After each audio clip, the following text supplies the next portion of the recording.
არ ვიცით იქ რა როგორ შეიძლება განვითარდეს. თქვენ ხედავთ ამ საფრთხეებს? ინგა, მივესალმებით თქვენ სტუმრებს, ჩემ წინამორბედ გამომსვლელს, რომელსაც უდიდეს პატივს ვცემ და ასე შემდეგ, ყველას, ვინც აქ აზრს გამოთქოს, საფრთხეებს ვხედავთ.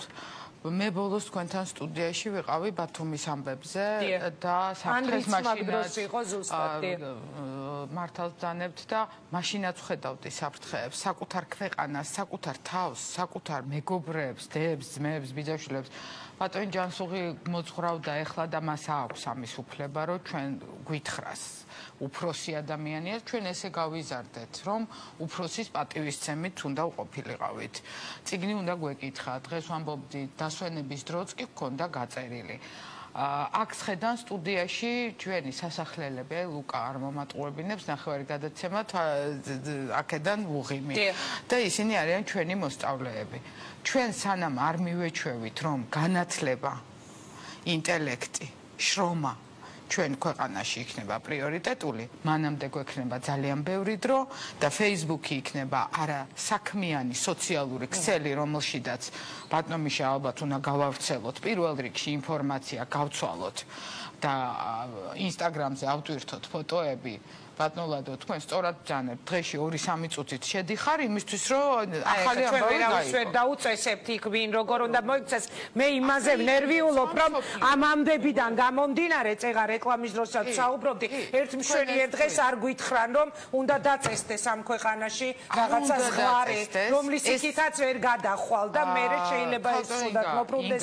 ეს ყველაფერი საერთოდ დაგეგმილი ხომ არ იყო თქვა ასეთი კითხვა. ესე იგი ჩვენ ამ დაგეგმილში ისე ადვილად მართებით რომ ყველაფერს გვიდგავენ? რა რითი ახსნით? ბათუმი დაგვიდგეს, მარში დაგვიდგეს, ყველაფერს გვიდგავენ? ჩვენა ვართ ამის მონაწილეები. ჩვენ ხო ჩვენით ვესპროდით, ბატონო ანდრია, ხო არ მაშინაც იგივეს ვამბობდი, ჩვენ ქვეყანას აგურებს ვესვრით, ვინც არ უნდა გამომიყენოს, ქალბატონო დოდო. როგორც არ უნდა ეხლა რაც არ უნდა გამიკეთონ ჩემ ქვეყანას. მე ჩვენ ან გვაღელვებს აღმაშენებელზე რა ხდება, რომ აბრა არ წერია ქართულად, ან არ გვაღელვებს. ჩვენ ამის შესახებ სამოქალაქო საზოგადოება ვსაუბრობთ ბევრი წელია, რომ აღმაშენებელზე რომ გავივლით, ვართ შეშფოთებული. იქ მაცხოვრებელი ჩვენი მეგობრები, გიორგი კალანდია, რომელსაც იქ არის მუზეუმი არაჩვეულებრივი.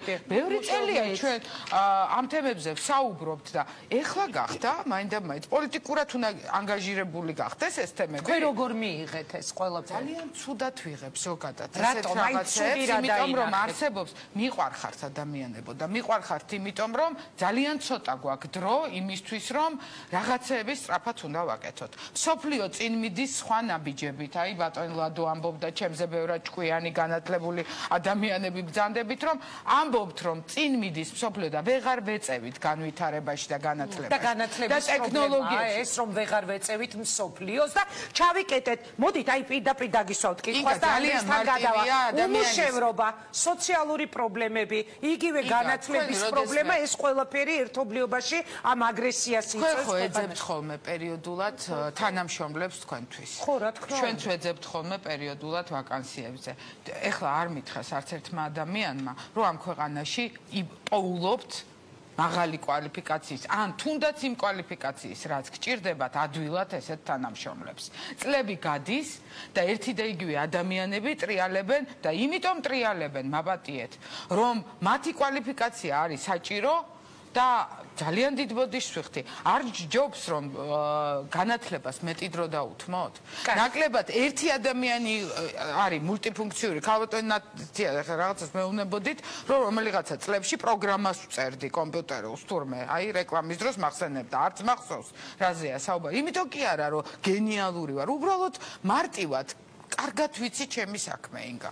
და არ ჯობს რომ ჩვენი საქმე, იმიტომ რომ ჩვენ ძალიან მარტივია რომ მე ახლა არაფერი არ ვაკეთო, მოვიდე თქვენთან თეატრში, გაგაკრიტიკოთ, ქალბატონო ინგა, ჩავრთო ტელევიზორი, როგორც გაკრიტიკებენ Facebook-ში და სოციალურ ქსელში რომ ძალიან ადვილია, როდესაც არაფერს კაზე აქ ლაპარაკი, თუ კი ბულინგზე ვსაუბრობ, ნებისმიერი ჟურნალისტი და ვთქვათ პარასკევის გადაცემის მერე ძალიან სერიოზული შეტევები იყო და გრძელდება კიდეც.